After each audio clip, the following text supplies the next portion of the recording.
Hello, my name is Daryl Labar, and I'm going to show how to use the Ribbon Workbench to hide a custom entities, add new functionality on Subgrids. So, for example, right here we've added job record. Job is a custom entity that has been created. And right now I'm on the case, but I want to hide it for only specific entities. In this case, only for the account. If I'm on the account entity, I'm on the job entity, and there's a subgrid of jobs. I do not want to allow the ads from those entities. I only want to allow them from other entities. So the way this is done is using the easiest way to do this is to use the Ribbon Workbench from Scott Duro.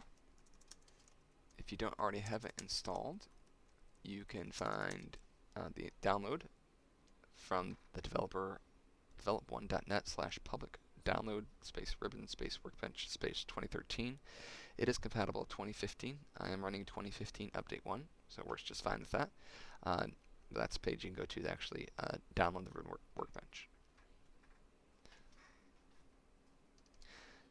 And then before you actually go and open the Ribbon Workbench, you want to create a temporary Ribbon solution that has just the entities that you're wanting to change. This will make the publishing through the Workbench a lot faster. And you require us to have a solution of some sort in order to know what entities you want to load. Once you have the solution created that you're going to use, just go ahead and save it and close it, and then click on the Ribbon Workbench. Now you have to do this in Internet Explorer since Chrome doesn't support Silverlight. But it brings up this and asks you what solution you want to import, and select the solution that you created. I usually create just a temp ribbon solution, so whatever we're actually working in the ribbon, I can use that one solution. So the way the solution is, or the editor is laid out, is there's the home. So if this is the stuff that shows up all the time at the top. There's a subgrid, and then there's the form. So in this case, we're only interested in the subgrid, and it's when the entity you're working on, so in this case the job, is actually a subgrid. That's what this is.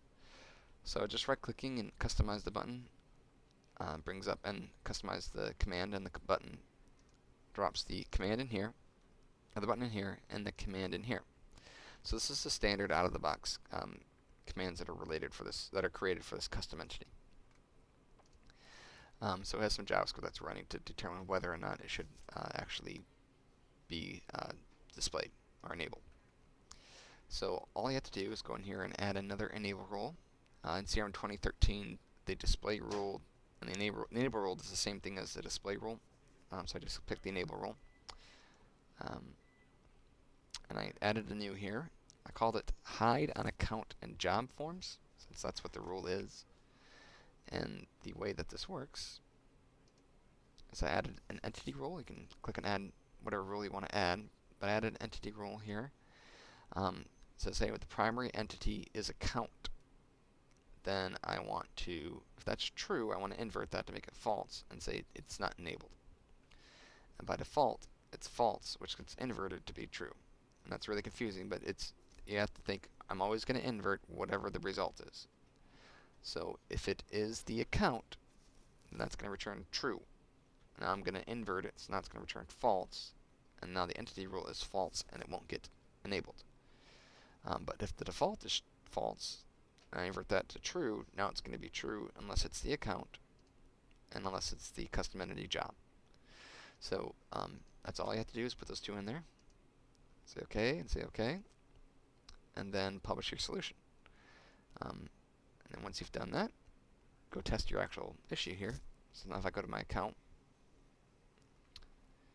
and I look at my job, I no longer have that add new button like I do here for the location. Again, it's gone from here. So that's a simple example of how to use the Ribbon Workbench in order to remove the add functionality for a custom entity on the subgrid.